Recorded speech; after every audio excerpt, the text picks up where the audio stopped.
I'm guessing by you going over the comments that no one has really thrown out arguments from the left on gun control. Yeah, no. Okay. That's okay. That's why I prepare ahead of time. Because I listed them all. Yeah. If you're watching right now, we're getting into the national gun debate right now with the Second Amendment. And if you happen to have any arguments that you often hear from the left, certainly as we're going along here, comment in the comment section. I have Mike. He's on the hotline right now. Yeah. And, he is willing to take your comments. Yeah. So certainly comment below there, and we'll get to those as we go on here. So let's get into this topic. It's on the Second Amendment debate. First of all, I would like to make it absolutely clear that I am in no way trying to be offensive to those who do not like or support the Second Amendment. I keep on doing that. And absolutely acknowledge the fact that they are concerned for human life, in this case, children's lives with schools.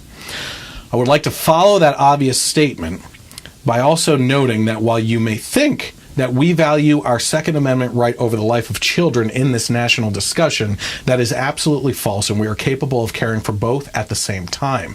A failure to realize either of these 2 points from either side ends the discussion on firearms. It does not start the discussion.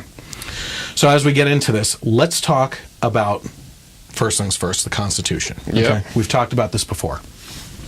In order to properly take a foothold into our side's argument, you have to understand what the Constitution is. The Constitution, as it was written, a lot of constitutions around the world for different countries are specifically written for the people, okay? Our Constitution was actually written for the government, okay? As a negative charter of liberties, telling the government, not telling the people what they are allowed to do, this is what your right is. It's telling the government what they can't do to you. Because the problem is when governments have power, they can take a constitution and mold it to their own liking. Yep. So this constitution was actually specifically designed to limit the government's power in obstructing the rights of the human individuals and God-given rights, essentially, okay? So in this case, it's a charter of negative liberties, and it's telling the government, you are not allowed to do these things to these people in accordance with Amendment number 1 through, it's like 20-something. Yep. Anyway. You sounded so educated on the Constitution up until that very point. So, while we're talking about the amendments and the Bill of Rights and everything, what is the Second Amendment? Well, the Second Amendment specifically reads, a well-regulated militia being necessary to the security of a free state and the right of the people to keep and bear arms shall not be infringed. So the first question out of that is the very first statement. What is a militia, right? In this case, the militia is actually the men and women of this country, okay? Yep. It's not specifically, hey, you over there in Oakland, California, where we're not going to serve police officers, but we should form a militia. It's not the Oakland militia, right? What it is the men and women of this country have the ability to form a militia because they are well armed. Why can they form a militia? Looking back through history at the battle between us and the king, it was against a tyrannical government. It was to keep our government in check, right? And to that point, when we formed the colonies and everything into the United States of America, which would eventually form, what it was there to do was keep our own government in check. You do not want to go up against the citizens, a well-armed citizenship, because they're going to put you back into balance. That is what it's there for, okay? You may not like that idea, but we're going to get to some of those arguments, okay? It's the right of the people to keep and bear arms, and the last 4 words right there, shall not be infringed, okay? Very clear. Yep. So, the purpose is to be armed against tyranny. Yet, the argument out there right now is that the argument from the left is astounding to me, okay? And again, I'm not trying to be mean, but I do want them to realize the hypocrisy that comes out, okay? Yeah. And you're more than welcome to spotlight my hypocrisy if I happen to show some on my stances on this, okay? But the fact remains that right now you are talking about literally calling Trump Hitler. You read my mind. You are saying that the government should be the only one that has guns in this country. our Constitution, and the Second Amendment specifically, was set up so that we could be a well-regulated militia to hold the government accountable to not infringe on us on all our other rights. Okay? So what you have is giving the government the control of the firearms when those firearms are specifically there to protect us from the very people you want to have the guns. The only ones to have the guns. Yeah. It doesn't make any sense. Yeah, no, not at all. And especially, like you said, in this political climate now, they think that the cops and Trump are bad. Yeah. So why do you want them to be the only ones that have the guns? But the other thing that is brought up a lot that I hear from the left or the other side or anti-gun people is that, oh well, really you think we're ever going to see a tyrannical government again? You know, they kind of talk about it like it's this thing from the deep historical past that could never possibly happen again. Listen, I mean, all of these empires throughout history lasted hundreds and hundreds of years, you know, but stuff happens, you know. You're also talking about now China, where the president of China is pushing through an amendment to their constitution that could basically get rid of term limits. No, yeah, he's president for life. Yeah, he's president, where they've been president for life. So, okay, he banned the word, or the letter, E. Or what was it? I think it's E. Yeah. So then you had Trump come out at one of this dinner, and he made a joke, right? Oh, maybe we should look into that. You know, he's not going to look into that. But what if he did? Yeah. You know, even as Republicans, that's not something that we want, you know? Yeah. So you're starting to see the rolling of a tyrannical government becoming a dictatorship, becoming an empire, you know? Yeah. And that's why we have this. And what if Trump were to take the position right now that the Chinese president has taken and said, you know what? Congress and the Supreme Court are no more. I am the authority in this country. I am going to run it, and there are no more elections. Yeah. Would the left want firearms? Yeah, of course. Yeah. No, you're gonna fight for sticks and stones. Yeah. Give me a break. Yeah. And they always say, well, what will your AR-15 or your handgun do against... Hold that. We'll get to that. No, but... That's one of the arguments I'm going to go over. Against the nuke? Yeah. Oh, okay. You'll talk about that. Yeah, we're going to get to that. Yeah, so it's just, you know, you can't... Just because it seems so unlikely, which it does seem unlikely, but you can't say it's never going to happen, and you can't get rid of the rule. You can't just be like, okay, well, we don't need that anymore. The unlikely that's is the the second norm. It will happen. The unlikely is the norm now. Yeah. I mean, honestly, let's think about it. 10 years ago, the stuff that we talk about in this podcast, you'd be like, if you said to me that this stuff was coming... The norm is a man winning Best Woman Award. If you had told me 5 years ago that a man would win Woman of the Year, I would have been like, what the heck are you talking about? No, the unlikely is the norm right now. Yeah. So if you think that this kind of stuff can't happen, you're absolutely wrong. Here's an argument that I don't hear from anyone, actually, to be honest with you. And maybe some are making it. I can't listen to everyone, okay? Mm-hmm. The Second Amendment is the only amendment that protects all the amendments. Right? Yep. If the government is trying to infringe on your free speech, the Second Amendment is there to help provide you ammunition, literally, to defend that amendment. Mm-hmm. It is literally there to defend every other amendment in the Constitution. You take that amendment away, there is no stopping a government from squashing all other amendments. Your free speech is gone. Yep. If they want it gone, it's gone. Because what are you going to do? Complain? Complaints aren't going to get you anywhere. Yep. Okay?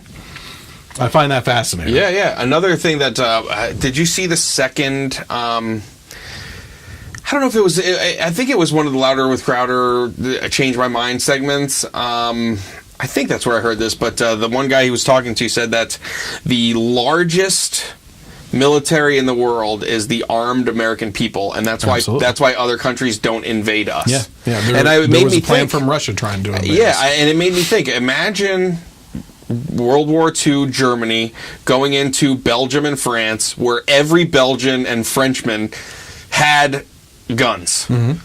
How would that have gone? You know, where not only now do you have those countries' militaries fighting, but also the people coming out of the streets fighting back as well. and it makes a lot of sense, you know? Absolutely. So what sparked the national debate? Well, obviously Parkland, Florida, right? Mm-hmm. What happened in Parkland, Florida? We're not going to mention his name because I think the most responsible thing by media outlets now, the responsible ones, is not giving hero status to these people by mentioning the names, okay? So we're not going to mention the name.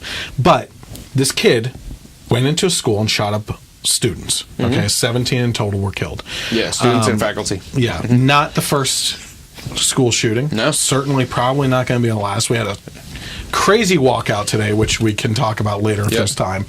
But it was really, I think, the students that really sparked this national debate from that school, of finally a couple that just had loud mouths that wanted to speak out on it and be pimped by the liberal media on TV for their opinions, right? Yep. The problem with this whole story, there's a lot of problems with this. This being the spark to this debate is a bad thing for the left because the narrative is screwed up. Okay? The narrative that they're trying to push is that, guns are the problem and we should ban guns, because that the school shooting happened. The problem is there were 23 instances when authorities at the local, state, and federal level were alerted to this individual's behavior because of multiple things. There was one instance where he called the authorities on himself, saying, I feel like I'm a danger to myself and others around me. Okay? There was an instance where he wrote on a YouTube channel, I want to be a professional school shooter. Okay? The disconnect here is between systems, whether it be local to state, state to federal, federal to local, that there is a loss of information somewhere. And it is a fault within our criminal justice system that information doesn't get passed around as easily as it should.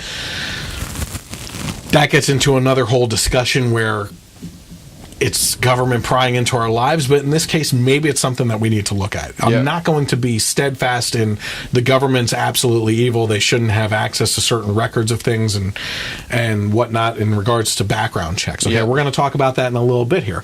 But this was a failure of the local, state, and federal level. Okay, there were many instances when this kid should have been caught, should have been involuntarily committed, and this wouldn't have happened. Okay, it may have happened from someone else, but it wouldn't have happened because of this individual. This is also a failure, very much so, on the local level by the Broward County police officers, specifically the sheriff. Okay, that sheriff, if you actually do some research on him, first of all, sheriff is an elected position. Okay, so I think that's very important to discuss in a case like this, because it's not like this guy has the type of focus that I believe our police officers have. Okay, the police officers in most areas, again, I'm not going to talk in absolutes or anything here, are typically out there to protect and serve the communities. Okay, besides the bad apples. This guy was put into an elected position to oversee these people. Okay? That's it. This guy is a politician using this position as a stepping stone to something else. And it's apparent by the way he's speaking to the media right now. Okay? Nothing is his fault. The sheriff's department couldn't have done anything better than what they did. There was an armed security person or deputy or something in the school when the shooting happened who hid in the stairwell. Listen, I'm not going to say that I wouldn't have acted differently, right? I don't know. You don't know until your metal is tested in this type of arena. But the fact is... Trump knows. Yeah. Hey, he took a baseball bat to a thief in the alley. You know what I mean? So, and that's a true story. But the fact is, 2 deputies, or 3, were told outside of the school not to enter the premises because they didn't have body cams on. Okay? So they were held back from helping people as the shooting was happening. Let's talk about statistics real quick, okay? And I'm just going to quiz you here. You don't have to get this right if you don't know, okay? It's just to prove a point, okay? How long is the average school shooting start to finish? I think it's within like 4 or 5 minutes, if that. 3 to 5 minutes. How long does it take for a police department to respond to a 911 emergency phone call? Probably at least 7 to 10 minutes. I'm doing pretty good. You're doing great. You're doing great. Yeah. So the fact of the matter is, in this case here, and we're going to talk about arming school officials and teachers later on as one of the arguments. The fact of the matter is, by the time this type of shooting starts, it's already too late, right? Yep. Because you're already 7 minutes out from an instant that by the numbers is going to end in the next 3 to 4 minutes. 3 to 4 minutes prior to the police even getting there. Yep. Okay? It's going to be over. In this case, there were people there, and it still went down the way that it did because these people were held back from doing their job. There were 2 other officials that actually did respond to the school shooting who weren't on duty and are now being what's the word? Prosecuted or Something suspended, like reprimanded some way. That's the word I was looking for. Reprimanded because they weren't on duty but responded to the call and actually went in to try and help. Okay, that is what we're dealing with here. Okay, this is a failure on so many levels before you even get to firearm stuff. Okay. So Broward County Sheriff, this guy is a politician through and through trying to use his position. First of all, he's good friends with Debbie Wasserman Schultz. Okay? Yeah. Wet poodle. Wet poodle.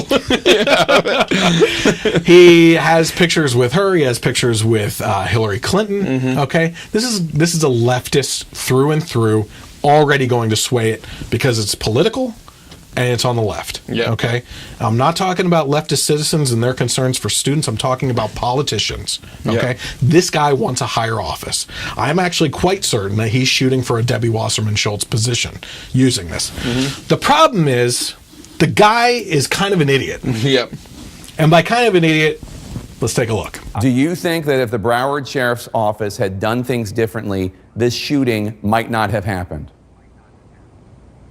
Listen, if ifs and buts were candy and nuts, O.J. Simpson would still be in the record books. I don't know what that means. There's 17 dead people, and there's a whole long list of things your department could have done differently. Yeah, well, if it's in butts with candies and nuts, I'm an idiot. What else am I going to say? I didn't respond, and, Smarties and Kit Kats. And we don't say this often, but kudos to Jake Tapper. First of all, a lot of people will tell you that Jake Tapper is a very good journalist because he does tackle the issue when it needs to be tackled from either side. Yep. Tapper will cut through the BS. Yep. Okay? So there's that. Broward County Sheriff is politics through and through. Okay, I don't think he should be a part of this discussion. As a matter of fact, he should be kicked out of office for what happened as a failure of his leadership. Of course, okay? Yeah, of course. This was. So then you have students like David Hogwash, is what I call him. Yeah.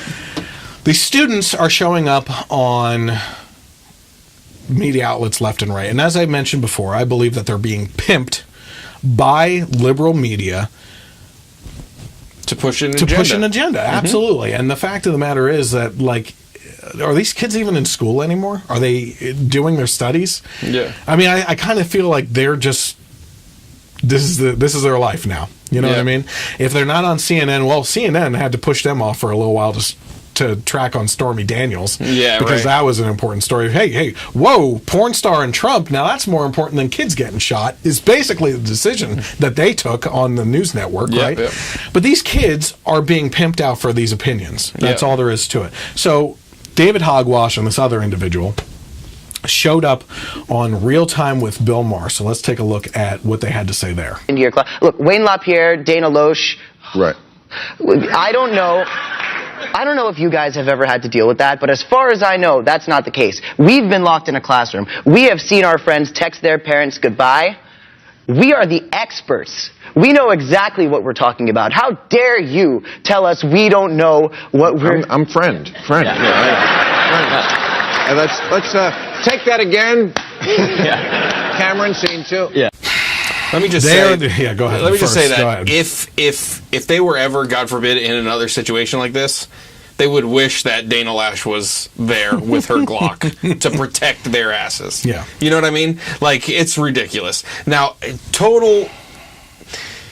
is tough to criticize people that have been in that situation. Get ready, I'm about to. But like, just because you were in that situation and I have sympathy for that doesn't mean I have to agree with what you're saying. And it also doesn't mean that a lot of your classmates agree with you, which we'll get to in a minute, but you're not hearing from them. Because there's only one network that wants to talk to those people, and there's 5 that want to talk to you.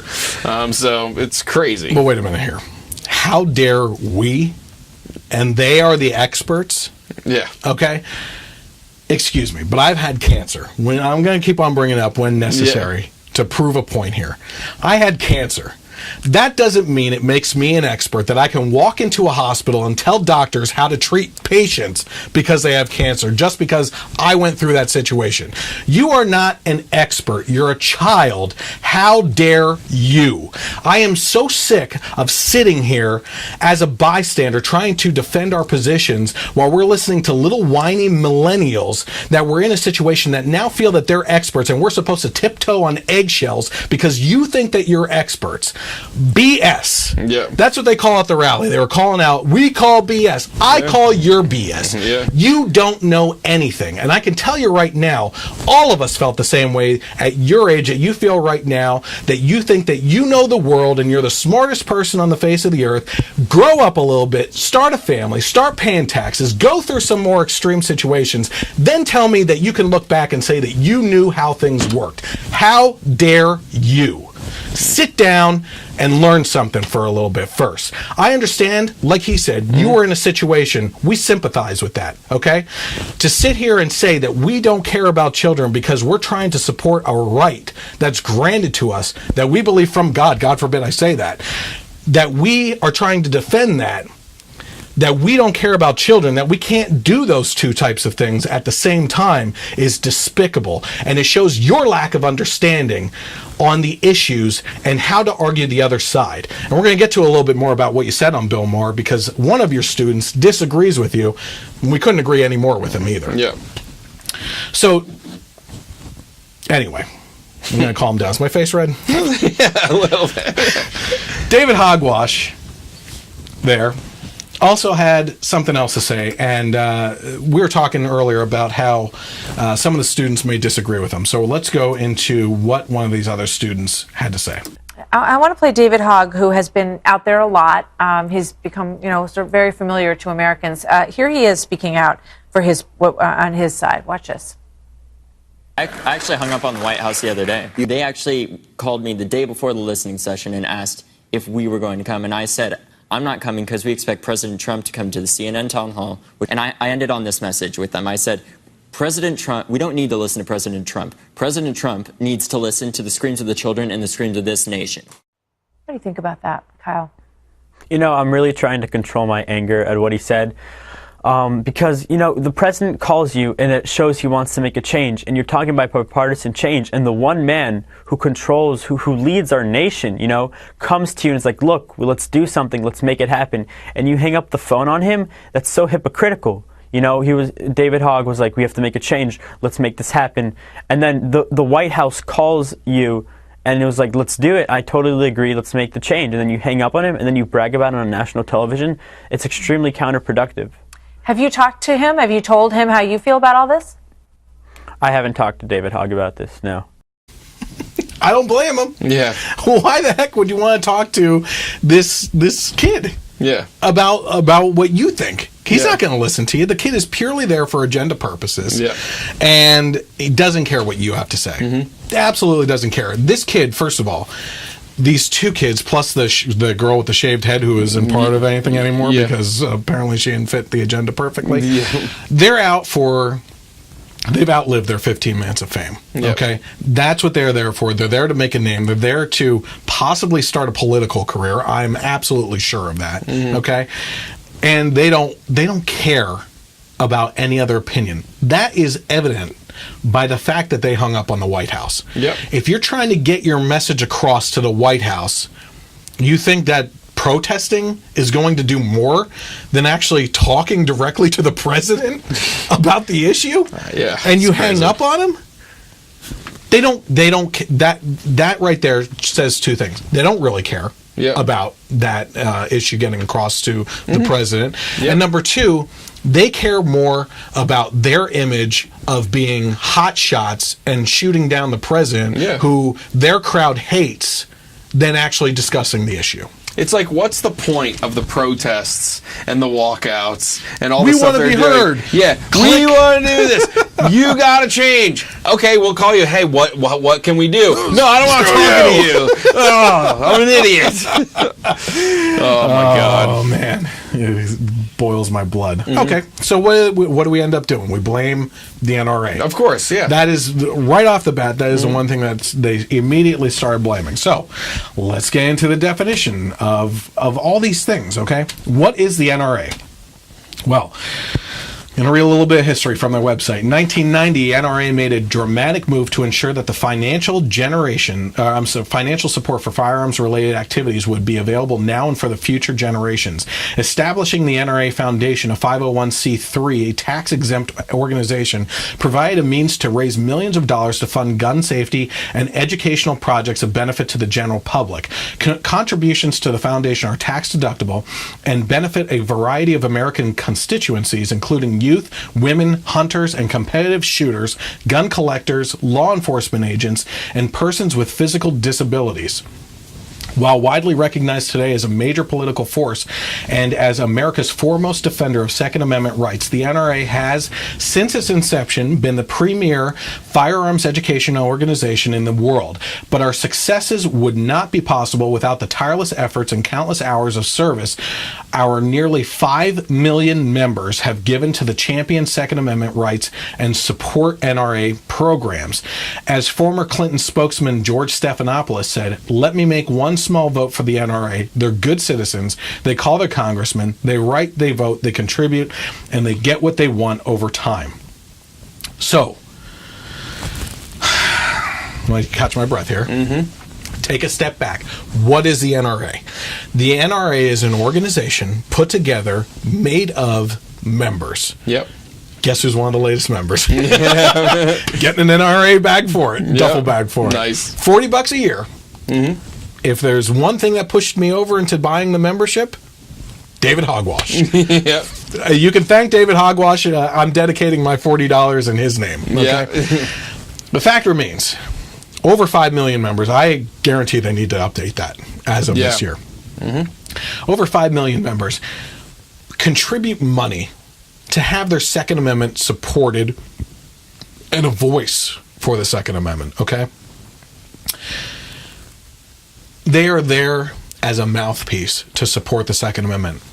These are not people, it's not an organization that's handing out guns or anything like that. They're not people that are going out in the streets and shooting people or going into the schools and shooting people. These are the types of narratives that people like these kids and others in the media want you to believe, that the NRA is responsible for this stuff. How the heck is the NRA responsible for the shooting of people? That's one of the most that infuriating. Doesn't make any sense. It's one of the most infuriating things for me especially during that town hall when Dana Lash is getting attacked, like she's the one that walked into a school and shot people. And when they tell Marco Rubio, "Oh, when I look at you, it's like I'm looking down the barrel of an AR-15 and I'm facing the shooter again. When I look at you, it's like." Give me a break. First of all, it's racist. Don't talk to a Cuban Latino like that. But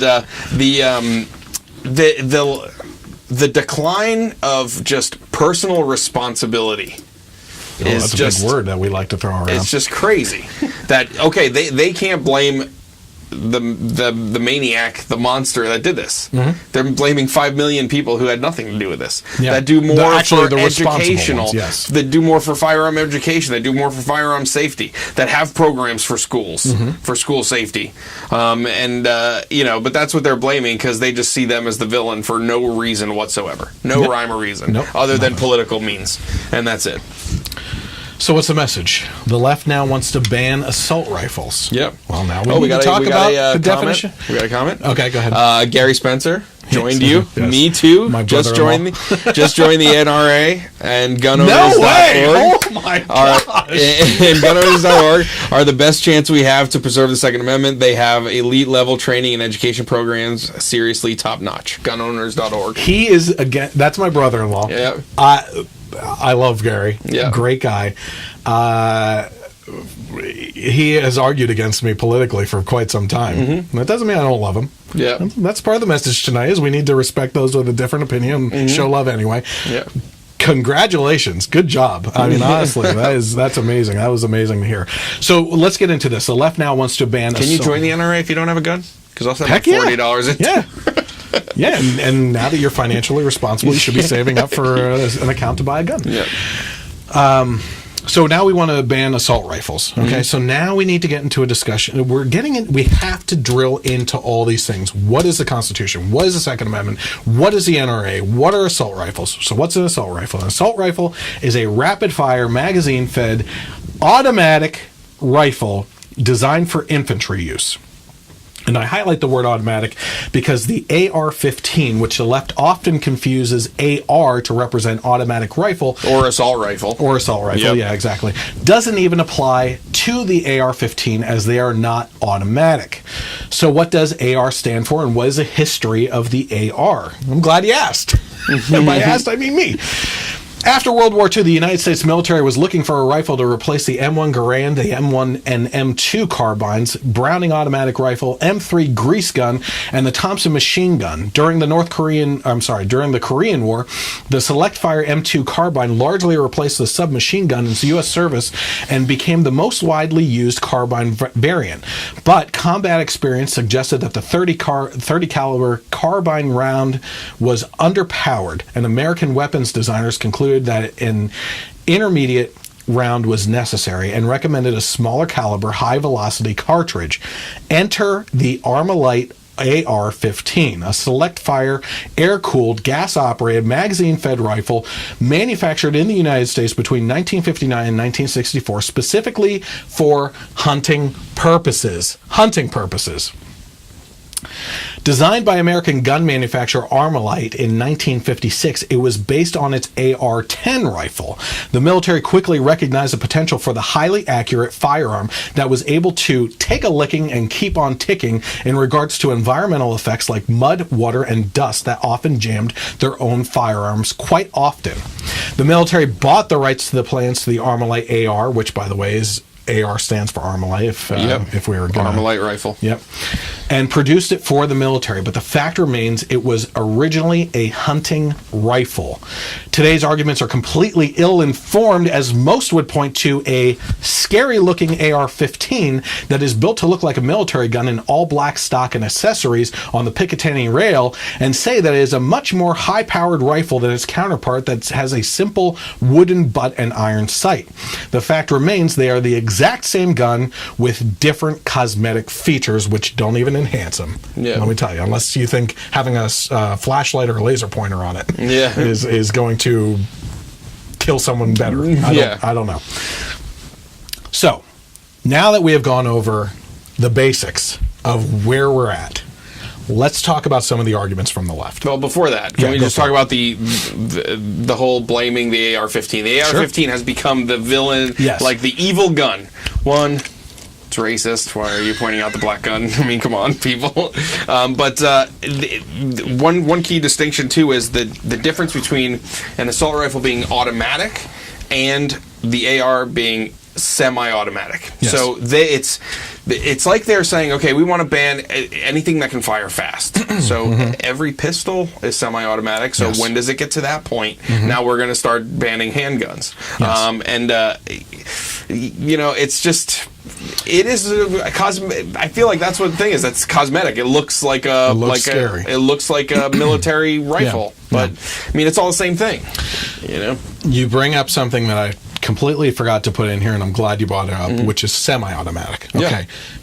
Can you explain, or do you want me to explain what semi-automatic means? Semi-automatic is you press the trigger once and one bullet comes out. Yes. You have to release it again and then press it again for another bullet to come out. An automatic weapon, you hold down the trigger and it just sprays. Continues, yes. You know, and that's where you get into the bump stock thing. Because have you ever seen a video of a bump stock in action? Yeah, as it hits your shoulder, it basically pushes it back out. So. Your finger pretty much stays stationary. Yeah. The gun is bouncing off your shoulder at a very fast rate, and I will say, that thing's shooting automatic. It's going super fast. I think that there's there's an argument to be had that bump stock should be regulated. If the law is banned. If the law is that civilians shouldn't have automatic rifles, then I do believe it gives it the same functionality. It is a way around to modify a gun into what it's not supposed to be. But you can do the same thing with a belt loop. Yeah, it's crazy. So you're not going to stop people from doing it. Yes, but I still go back to the main point that if a person's not going to kill someone, they're not going to kill someone. Yeah. Whether they have a bump stock or not. Yeah. You know? If a maniac is going to kill someone, whether they have a bump stock or not, they're going to kill people. Yeah.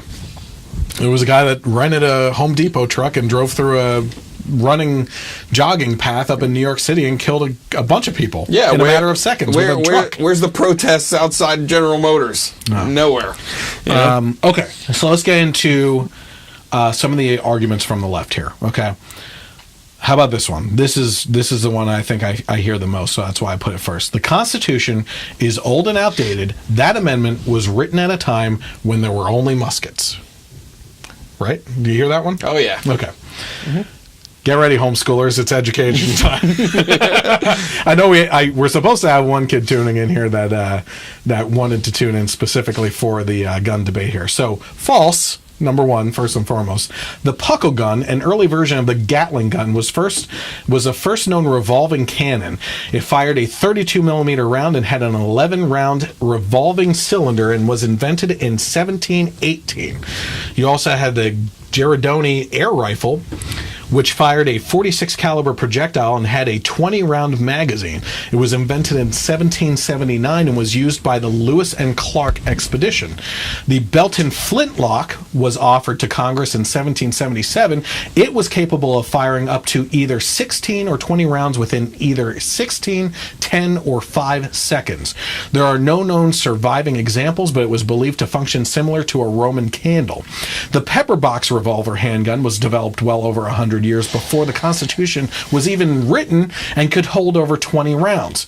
This isn't even to mention the fact that the Navy at the time was privately owned ships, right? So those ships were mounted and privately owned cannons. Yep. Okay? I mean, like, the most destructive weapon. The nukes of the time. Yeah, the nukes of the time, basically. Yep. These private citizens owned cannons on their ships. Okay? Yep. Even James Madison commissioned a private ship to go into battle, and there's documentation around to prove that. To follow the logic of the left, we would have to assume that advances in weaponry were at a virtual standstill at the time of the founding documents. Instead, through a careful observation and study of the documents, you can see that these were actually carefully articulating documents in an ever-changing world of resources and accounts for those changes. By the same standard applied to the left, we would have to equally restrict their protests to pamphlets and literal soapboxes in the public square and restrict them from their First Amendment free speech on social media, television, and other media outlets, because those weren't available at the time either. Yeah, I was just about to say that. Facebook wouldn't apply. Nope. Because Facebook wasn't around when Here's a pamphlet. Here's how I feel. Yeah. Go around to the country. Any more on that? Pony Express. Send it out. Here we go. I actually got this argument the other day because, again, so number one, the San Francisco video really took off on YouTube. And for some reason, the Bernie Sanders post on my Facebook page lit up everything on Facebook too. So it's been an interesting week of like exploding social media stuff for me. But one person commented, extreme leftist who just wanted to troll the crap out of my page, said, "Oh, so do you believe because of the Second Amendment that you should be able to, if you believe in fighting against the government, you should have the capability of nuclear missiles?" Okay, so here's the argument. Do you believe that you should have access to all types of weapons, including nuclear bombs? No. because now we're back into a conversation of talking about absolutes, which we've been talking about this whole podcast. My argument is not in the absolute argument. I'm not saying that we should have access to everything. Okay? The libertarian in me believes that weapons of mass destruction should be off the table, but in regards to other weapons, the vast majority of weapons that are considered automatic or high-powered are removed from accessibility due to price alone. Okay? Automatic weapons that have been grandfathered in prior to the automatic weapons ban in the mid-1900s are sold today at a starting price of around $16,000. Okay? Clearly, a teenager would have a hard time accessing that weapon, which renders the whole 21 years or older argument moot. Okay? The fact that they're trying to ban assault rifles to teenagers and stuff doesn't even apply, because their definition of an assault rifle is automatic. Which isn't even sold today. You have to be grandfathered in for that, and the price to enter into that is in the thousands. Most of them are well over 20,000. Okay? So they're not even accessing that stuff. Doesn't make sense. Any more on that? I gotta let you chime in because I get worked up on this stuff. Or otherwise, I'm gonna keep on rolling. No, I obviously I agree with you as far as nukes. No, I mean, when you use that as an argument, you're just being an idiot on purpose. You're being a troll on purpose. But it's. But one great thing that I saw, and I don't know if we're going to get into it later. I don't think so. I think it pertains to this topic. But someone had a perfect comeback. Like, so there's like something. Well, why do you need an AR-15? Why do you need? Oh, it is. Okay, so should I hold off? Hold it. Okay, yeah. How about this one? You say that the Second Amendment is to protect you from a tyrannical government, but what chance do you stand against our army? You brought this one up earlier. That's why I told you to hold off. Probably not much of a chance. Again, if we are talking in absolutes, okay? But I can only imagine that in a time when it's a people versus the government type of situation, a lot in our military forces would abandon fighting their friends, family, and neighbors in favor of fighting with them. Exactly. That's just a guess. Yeah, and here's the other thing. Here's the other thing too. What chance do you stand, or do I stand against the government? Obviously, none. But imagine the entire population. Right, fighting back. So, okay, what is the government going to do? Nuke all of the people that and then rule over rule over nothing? Yes. No, that's not what would happen. So it's. Here's my argument directly to that. Even if I was reduced to fighting against a tyrannical government with a 9mm, a .22, or even a BB gun, let me tell you something. I look at things like the Holocaust. I look at things like the Holocaust, and you wonder how they allowed themselves to be steamrolled as a people. The history lesson, at least to me, is that I will fight until my dying breath with a gun, a bow and arrows, or sticks and stones if I have to, but I will not allow myself to be a victim of a tyrannical government. I'll use my bloodied fists if I have to. You're not going to take my options away from me, okay? Surprisingly enough, though, we're not the only ones who feel this way on this side. On election night 2016, liberal comedian Sarah Silverman says that she felt something she'd never felt before, which was this overwhelming survival-based fear that gave her the sudden urge to buy a gun and stockpile water and weapons and canned goods. She said, in an instant, I basically became a liberal doomsday prepper, and for the first time, I felt an actual kinship to the far-right militia person who thought Obama would end the world. It's that feeling of fear that makes us the same. Tyrannical Trump. Take the options away from the people, and you may end up with him. I'm not saying that's a good or bad thing. First of all, if he tries to do that, that's a bad thing, no matter what. Of course, anybody on any side. Here you go. You ready? Why do you need an AR-15? Right? That's another argument. First of all, who the heck are you to tell me what I do or don't need to defend myself? All right? Again, there are plenty of other ways to protest your message, but no one ever says to you, you don't need social media to protest. Right? In reality, firearms are the great equalizer when it comes to the dominant situations that women find themselves a victim in cases like rape. A much stronger, larger man could easily overpower a woman in most cases. Not all, but most. A 9mm will stop, a 40 caliber will drop. That's the saying. Again, going back to being constitutional about this, there isn't anything in the Second Amendment that reads, shall not be infringed unless it's firearm X, Y, or Z. Nothing. Yeah, the one thing that I had seen that I thought was great was it's the Bill of Rights, not the Bill of Needs. You know, so who, like you're saying, who are you to say what I need? Yeah. You know, if I have the God-given right to get whatever I want. Yeah. You know, so. And it all comes down to the person, not the. We have to also remember that guns are amoral. It's an object, yes. right? So isn't that okay? Mind blown yet? You know, the one thing that is actually in one of our Dave Ramsey videos that he was talking about things being amoral, money being amoral. You can do good things with money, you can do bad things with money. He was talking about a brick. You can throw a brick through a car window, or you can build a church. You know, so. It's not it doesn't matter what the tool is, it's the person, you know. And one of the rules that's kind of being thrown around now is raising the age overall to 21. And I kind of say, well, if you can't, well, should I hold it then? Well, did you say what you wanted to say in regards to that? Yeah. Okay. I just thought that was cool. I saw that it's a Bill of Rights, not a Bill of Needs. Yeah. Okay. Here's the next one. Gun bans in other countries have yielded fantastic results. We should ban guns here, right? Yep. Let me try that again because I screwed that up. Gun bans in other countries have yielded fantastic results. We should ban guns here. So let's take a closer look at those statistics. The immediate result was a reduction in gun-related crimes. But as you can clearly see by this chart, let me bring it up here. All right. So let's take a look at this for a second here.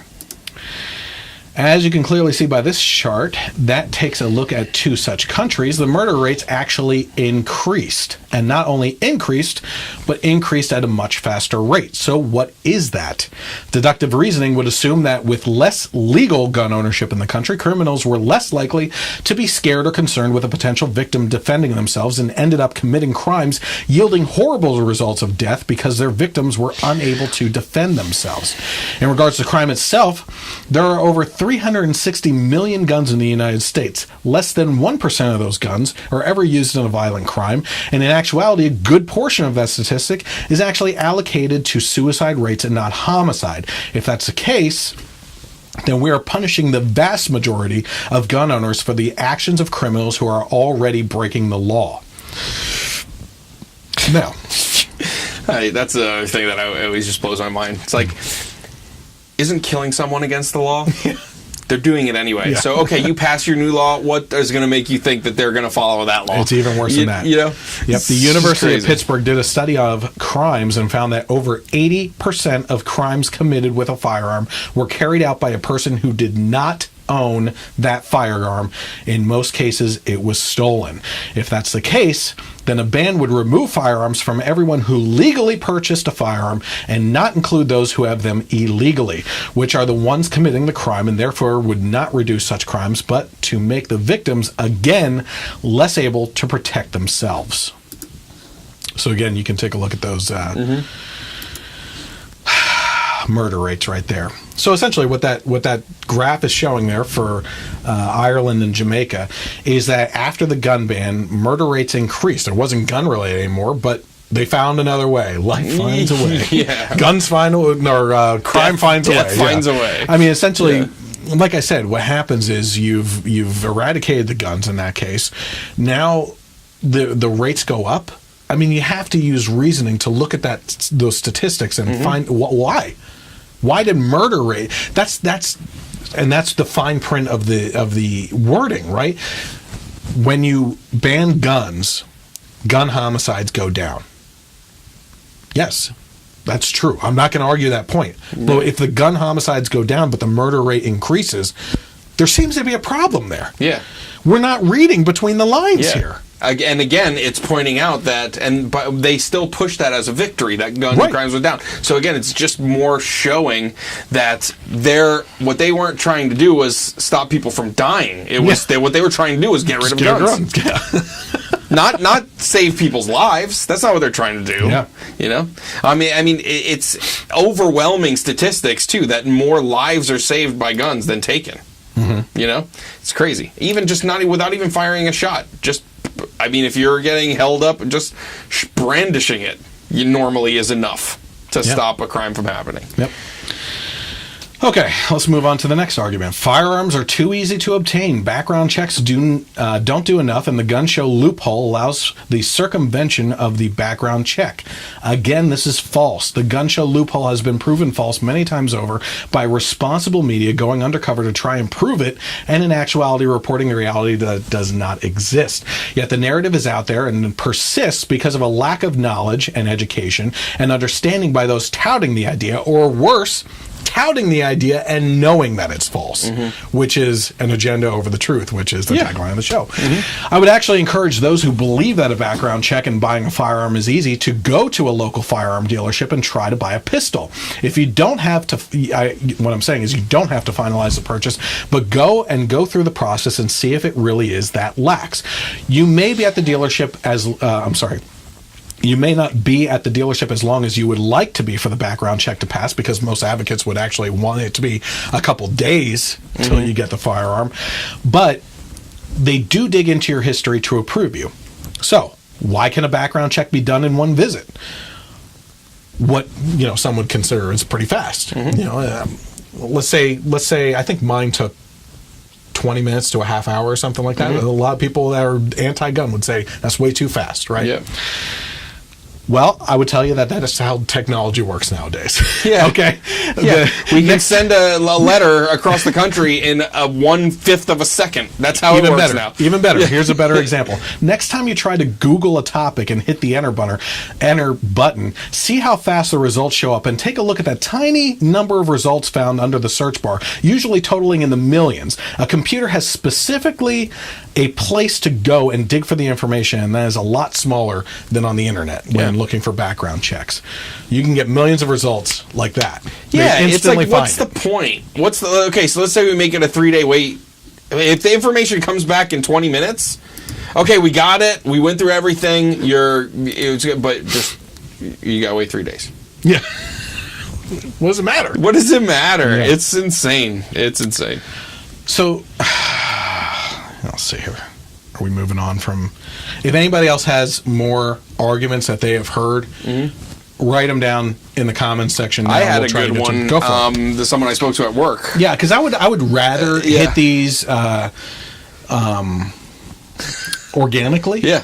But no one comments. That's why I came prepared with them. You know? So go ahead. So I was talking to someone at work. It was shortly after everything happened, and I was like, "Listen, I don't want to be with my family at a mall and something start happening and not being able to protect them, or protect myself. You never know. I'd rather have the means to fight back than not." And they were like, "Well, but I just kind of feel like everyone, like they had this argument that your death is predestined." Like so you're a person of faith. Yeah, that's kind of the argument they were coming from. Like, when I'm gonna go, and I was like, and then what if God wanted you to have a gun? Yeah. Well, here's to stop that person from killing other innocent people. Yeah. So I said, I was like, I totally understand that. Do you still wear a seatbelt? Exactly. I still wear. I agree with you, but I still wear my seatbelt. Yeah. I'm still going to do the things that I think I can do to prolong that, and then that will be the plan. Yeah. Yeah. I mean, that just. I know using funny lines is counterproductive to the whole argument, but I do love the bumper sticker that says, "I carry a gun because carrying a police officer is too heavy."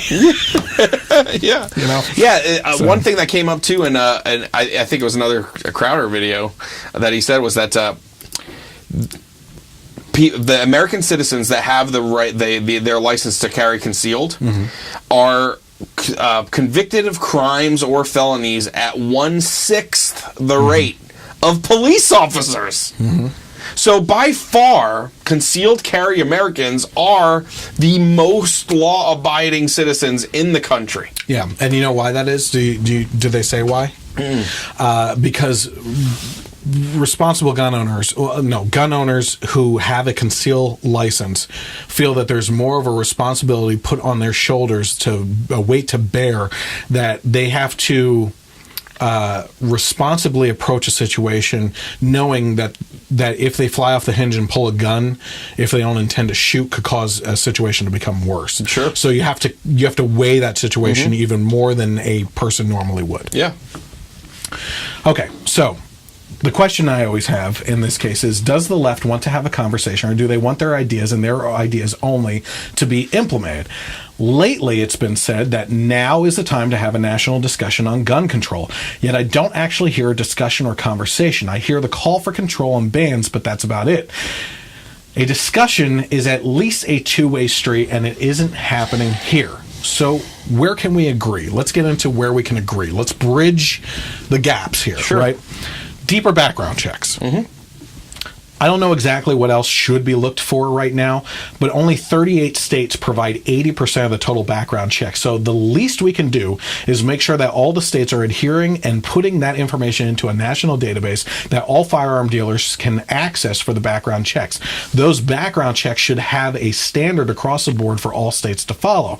And in order to come up with that standard, you should immediately toss the most lax state standard and the most strict state standards and meet somewhere in the middle with responsible guidelines. Okay, strict being something like Chicago. They ban guns. Gun homicides are through the roof. Yeah. Again, one of Dana Lausch's best lines from the CPAC convention, I was standing in front of her when she said it and was cheering the heck out of her, is the media loves mass shootings. Okay, they don't love the tragedy behind it, but it is ratings gold when white women are crying over their children. And she said they don't care. They don't care when it's black women crying every weekend as their kids are being murdered in Chicago. You don't see town halls being thrown together for them because this is not ratings for them, right? So the fact remains. Okay, we're going back. I don't want to get too far off topic, but if you're talking about the most strict state laws, you're talking about banning guns. Okay, well, obviously that is anti-Second Amendment. If we're going to meet in the middle and try to come up with a better situation where we both acknowledge we care about lives, we care about these students' lives and everything, let's acknowledge that, put that on the table first and foremost, and try to come up with ideas that we can actually make something happen to make this a safer country, right? Banning guns, not going to happen. Okay, and so if do it you does, want to keep talking or not? Okay, yeah, exactly. Lax standards. Like if you're just in a state where they don't do a background check or they're not reporting the background check, that needs to be squashed immediately. Okay, because there are obviously some problems. The fact is that this needs to be standardized across all states at a certain bar level, because we need that to be. We can't run into situations where someone can leave one state, buy a firearm in another state because they couldn't get one in their own state. That shouldn't be happening. Okay, I'm sure it is happening right now. That needs to stop. Okay, somewhere where we can agree. A better look into mental health issues. Yes, some people should probably not be allowed to own a firearm because they are mentally incapable of responsibly owning them. However, if we're being honest about where my fears are, this does open the door to not allowing our veterans to own because of PTSD. The possibility, depending on who the judge of the mental unfitness is, that someone who was treated for depression years ago, like in the case of a divorce, or a number of other issues to own a gun, could affect ownership. Okay? There is a responsible approach to evaluating mental health issues, but I don't put my faith into the intelligent decision-making of the U.S. government, which is exactly why the Second Amendment was put into the Constitution, to protect us from that very government. So we need some sort of unbiased third party that can come up with reasonable expectations for mental health fitness to own a gun, and then give that to lawmakers to put into policy without them messing it up. I'm biting my tongue here because I don't trust them. All right? Sorry. What we can discuss, though, in this case of mental fitness, is the federal funding of programs in schools that help our educational systems to both identify and either treat or at least acknowledge the need for mental health treatment of students within the school population. Okay, maybe we can, if we're gonna throw money at education and think that it's solving things, maybe this is an area where it actually will do some good. Here's a big discussion. Here's where we're gonna get into some hot water on YouTube when it finally goes up. Should schools allow firearms on the property? Okay? The discussion breaks down into 3 simple areas. Number 1, no, stick to the gun-free zones. Obviously not working. Yep. Okay? Number 2, hire armed security professionals or veterans to be on the property during school hours to protect the students. Or, number 3, allow teachers to be armed in the school, or a combination of this and the armed security guards. So, the arguments against teachers being armed deal in absolutes. We keep on talking about absolutes. How can you expect teachers to be armed? How can you responsibly store a gun in the classroom?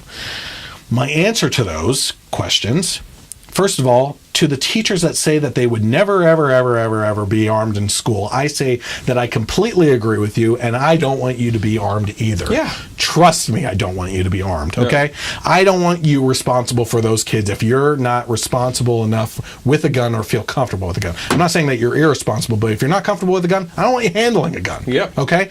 That, you're dealing in absolutes. When we're talking about arming teachers, immediately their mind is the school's passing out guns to every teacher. Yeah, not the case. It's crazy. I mean, I had so many friends on Facebook that are teachers are like, I don't want, this is crazy. And you watch the clip of Trump mention that, right? And it was very much, okay, he's there, he's with all the people, he's listening, he's throwing out ideas, he's talking, he's just not spitballing here, guys. He's not right, he's not filling out his folder of executive orders. He's just saying, maybe, this is something we want to get into if they want to. He even says if they want to, if they're past the tests. No one's saying all teachers must have guns in their classroom. That's what they hear, and it's just insane. Just like you said, if you don't want to have a gun, we don't want you to have a gun. You don't want it, not at all. Not at all. Yeah.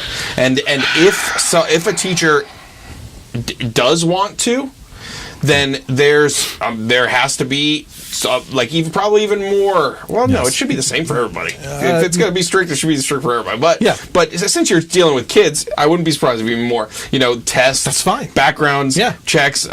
Which you got to do background checks if you're going to do anything with kids anyway. Even if you want to be a chaperone in a school or a helper in the classrooms, you have to do background checks. So they're not saying, hey, everyone needs a gun. This is where your chalk goes. This is where your erasers go. This is where your gun goes. And that's exactly what I said. Those who are comfortable around firearms, who have a license to conceal carry, and who would be okay with undergoing extensive training with a coach to properly handle a firearm should be allowed to take the responsibility of protecting their students. To the second point, the indication of where to store the weapon is to assume that a teacher is climbing on their desk and calling out, I am an armed teacher, I will protect you, I have a pistol, and we're going to store it right here. Yeah. Not the case, okay? In such a case, teachers shouldn't need to store their firearm in a safe or somewhere in the classroom. There are plenty of concealed carry holsters that children would never truly know who of their educators are actually armed, and it provides much easier access to respond in an emergency situation. As a matter of fact, I know plenty of women that have multiple concealed holsters that could carry 8 sidearms on their persons, and you would never even know it. 8, okay? For example, a belly belt can hold 4. A thigh holster on each leg could hold 1 each. A tank top holster can hold 1 on each side. That's 8. 8 pistols, and I guarantee you, most of the dresses and stuff and cardigans, whatever women wear, or men who dress as women wear, you can carry 8, and I guarantee you a lot of those things, unless it's tight-fitting clothes, you wouldn't even know the difference anyway. So to conceal carry 1, you don't know which teachers are armed, that sends a signal. Okay, a sign that says gun-free zone is a welcome mat. It also sends a signal. Yes, that sends a signal. A sign that says faculty may be armed sends another signal too. Yep. And I'll tell you what, I guarantee you, even if the school made the decision not to arm their teachers and put the sign up, that wouldn't be happening. My grandfather, God rest his soul, had a beware of dog sign in his window. Never owned a dog. Oh boy. Yeah, the sign. That's so brilliant. Just the sign. Instead of gun-free zone, faculty may be armed. Even if they're not, that will make a shooter think twice before going in. Yep. So next thing, should we raise the age limit from 18 to 21? What do you think on that before we get into it? Oh, yeah. So, the age limit already for handguns is 21, yes. right? Just because of obviously the vast majority of crimes are committed with handguns, even though rifles are the villain of the day. Because, Let's go back to that real quick before you go on. Once the AR-15 is banned, the next one is going to be whatever the poster gun is for the next mission to ban, right? Yep. It's the gun at the time. That's it. It's the mission is to ban all guns. And it's the slippery slope, So the problem I have is we have daughters. They go to college at 18, 19. Whatever, if they go to college, whatever. Not go to college. They're on their own, walking to their car at night in a mall. Okay, and now they are not, even though if they're brought up in a family of responsible gun owners and they're trained from a young age and they know what to do, and they now legally cannot have that right to protect themselves at 20, at 19. Yep. So that how many kids are mothers at that age? Oh yeah. And then the other thing too is, so you can go to serve your country in the military and be issued a firearm at 18, but as a private citizen, you're not allowed to protect yourself at 18 or 19 or 20. The one of the good things that I heard about, if you want to make the new age 21, then the new age for the military is 21, and the new age to vote is 21, because we're not passing out handing out these rights piecemeal, these rules. Yeah. So it's tricky. I mean, this all comes down to the individual for me. Why should the vast majority of law-abiding individuals who are 18, 19, and 21 not be able to defend themselves because of the choices of the few, the very few in comparison? When you break down the school shootings, it gets even worse for that argument. So, assuming we forget the fact that only one of the recent school shootings involved a teen buying and using the gun, which I believe was this last case, most were in fact stolen and used, then we can take a deeper look at this discussion. If we raise the rifle purchase age to the pistol purchase age of 21 because of the idea that teens are not responsible enough to own and operate a firearm, then we should also raise the age for voting and military service to the age of 21 as well. Yeah. You're talking about responsibility here. Okay? Quite frankly, I would love the voting maturity. age to go. Because, there should be part of that bill if they push it. There are some good conservative 18, 19-year-olds, but the vast majority are idiots. Yes. Ironically enough, Dick's Sporting Goods and Walmart have increased the age for buying firearms to 21 despite the law, which is age discrimination and has led to lawsuits already being filed, which sounds a lot like the wedding discrimination topics. If we're going to be consistent, I would actually say yes, discriminate how you like. That's fine, but don't support their discrimination on the other side and then turn around and say that religious businesses shouldn't be allowed to on their side. Yep. Be consistent. That's all we ask.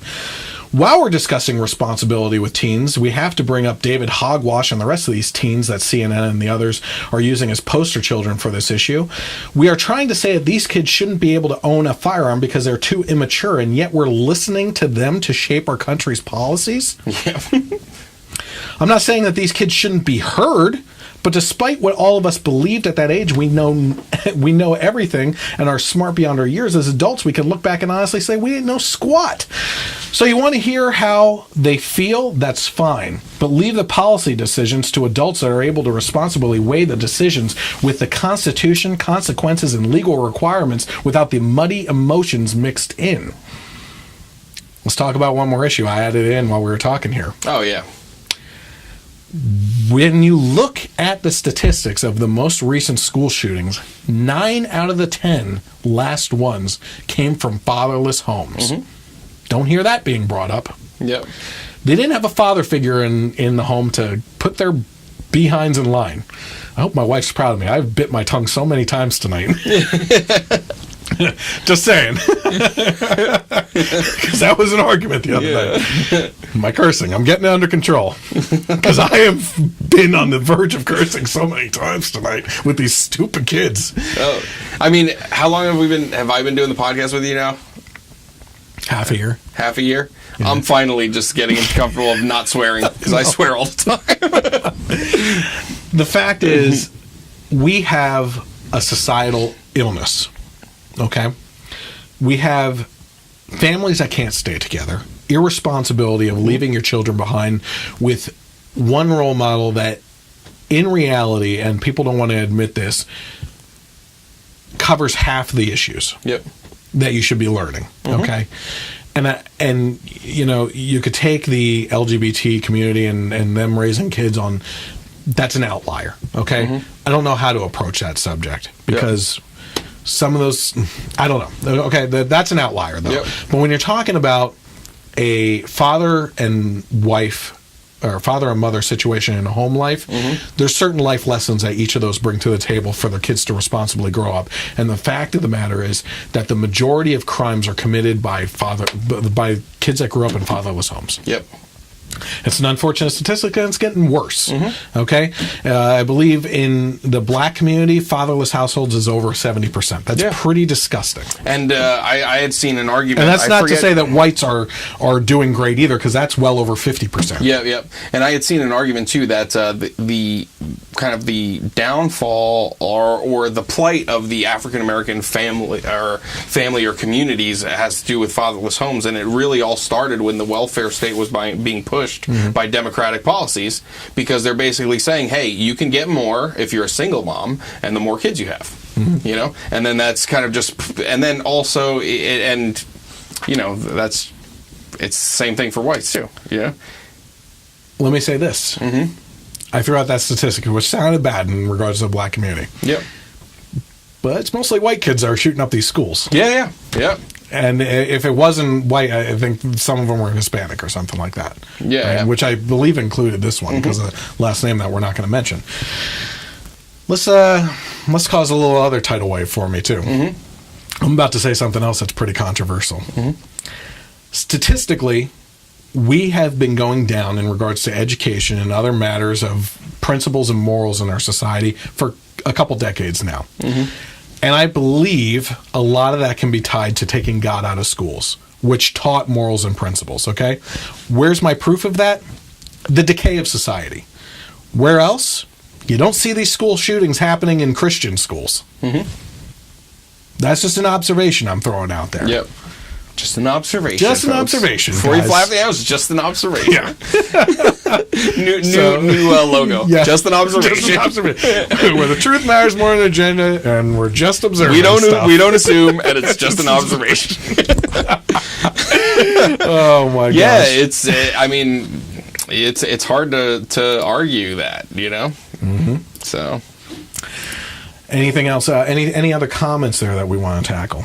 No, Gary had chimed in as far as you guys agree more than you think. You know? Okay, good. And the beauty of voluntary citizens, federal army. So yeah, that's about it. Okay. Fahim joined in, watched a little bit. Fahim! Yeah. Where's my jersey, Fahim? Right. Okay, so there's more to be said. There's also the good guy with a gun doesn't stop with bad guy with a gun. I read. Okay, so please. While I was trying to research this topic today, I was reading through liberal arguments, and there was a Rolling Stone article that was written in the perspective that I fell trapped to in my early days of political debate, right? Which is just demeaning and name calling and like being just nasty in regards to your arguments, right? I used to get down in the mud immediately because the left, and I'm trying to be as nice as possible here, but I think they have a way of pulling you down there, though. It's not even that. If you can acknowledge that that's the fault there, you can actively work on that, and I feel like I have.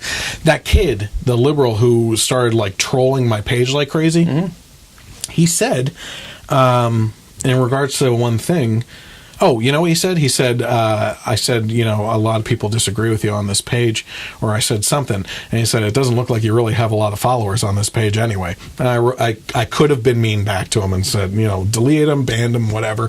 But instead what I wrote back was, you're absolutely right. I'm just getting started, and it's a start, and I'm okay with that. Haven't heard a word from him since. Because, you know, I'll be honest with you. My objective with this podcast is to help educate one person. I don't know who that person is. If I can help with one person to change their mind on something, that's all. And I'll never know who that person is. I actually do know a couple people that that messaged me when I had the blog where I was just writing, that voted for Obama, that then said I changed their view on politics and they completely switched to like Tea Party mentality, right? And it was at a time when I was quitting, when I just didn't want to write anymore because I wasn't getting comments and any response from anyone, right? Which is you yearn for that validation, of things. But it showed me two things. Number one, that not everyone who's affected is going to say something, right? And you never know who you're going to reach out and touch, right? Literally. But that's the mission of this. The fact is that something like the Kira interview, I want people to realize while I was at CPAC, it was a big tent situation. Brown conservatives, Hispanic conservatives, gay conservatives, lesbian conservatives, transgender conservatives, women conservatives. It was the biggest variety. Now I remember the one topic that I didn't throw in here that I wanted to cover, but it's too much. There was an article written, and you probably saw it, of a Hillary staffer that went to CPAC with a conservative and thought that she was going to confront a bunch of Nazis there, right? She said she had an amazing time. The most open-minded people had respectful conversations with her and had fun with her, invited her out to parties and everything else. She said, I can guarantee from my position politically that if a conservative went to one of our conventions like that, it would not be the case. They would be ripped apart. It's a tolerance I remember right after CPAC, one of the first episodes of The View, they had on the guy who's like the president of CPAC. Matt Schlapp. And the first thing was like, what are you going to do about these like far-right, alt-right people that are showing up at your thing, blah, blah, blah. It's like, I guess there was some speaker there, a female speaker, whose father or something was like really like alt-right, but she's... she's French. From France, And they're like, how can you have her there? And he's like, well, she's diverged a lot from her father, and I disagree. I don't think she should have been invited either. To be honest with you. I don't know her at all, but I mean, LaBelle, maybe, or something like that. But yeah, when going back, I think what started this conversation was the fact that when you're dealing with. I originally had a list of rules to bear in mind when you're arguing with someone on the left. Number one, if they're cutting you off in conversation, you're obviously winning with the points. Okay, stick to the facts and you're going to be fine. Number two, if they start name calling, it's a sign that you're winning too. Okay, they're immediately going to go to blaming Bush or another politician like Trump now or something like that for every problem that's out there. If you're educated enough to look into the history of things, look at North Korea, for instance. That is a can that was kicked down the road by multiple administrations on both sides of the aisle. Okay? So there's plenty of blame to go around. But if you can responsibly take a breath during these arguments, especially in regards to the gun debate, take a breath, calm yourself. Don't act like the only thing that the opposing person to you, if you're on the right, that they only care about banning guns. There is some healthy discussion to be had that they want to save lives. Okay, we need to recognize that on our side of the argument. They also need to try and respect the fact that we're not saying we want kids to die. Yeah, that's the thing. Like, I can totally see how they're coming from a good place. Yes. Like, nobody wants kids to die. They have to understand that, like, just because we support or believe in the Second Amendment, that we want kids to die. Or, that one of the, like I said, one of the most infuriating things was like this blame and attack on the NRA. They had nothing to do with this. It's like... Well, listen, that's basically the end of the podcast. I'm sure without the comments tonight, in regard, we did get more comments. Yeah. People were participating, which is fantastic. But we didn't get more arguments that you would typically hear from the left, and you provided one, which was great. So if you have any, if you happen to tune into YouTube and have comments, I don't mind revisiting this and addressing some more arguments from the left. If you're from the left and you have your own argument and want to say it, or if you happen to be not tuning in tonight and you watch a podcast or listen to it later and you have the argument, comment under this video, comment under the YouTube video. But first, you should definitely go and subscribe to the YouTube channel and share it with people. And do that. So listen, before we and click before that bell. Click that bell. Get notified. Get those notifications. Because apparently, right-leaning YouTubes, even if you're subscribed to them, they're not showing up at the scrutiny. One thing Philip DeFranco said was like, listen, don't follow my Twitter page, because when I post a video, I share it on Twitter, and apparently some ways, the only way you can get to the video is clicking on a link to that video, because it's not showing up in your subscription feeds, it's not showing up in your suggestions, it's not showing up in anything. I'm still trying to navigate algorithms. I don't know how it's working. And once you do figure it out, it changes. At the end of the night, we have a good amount of people still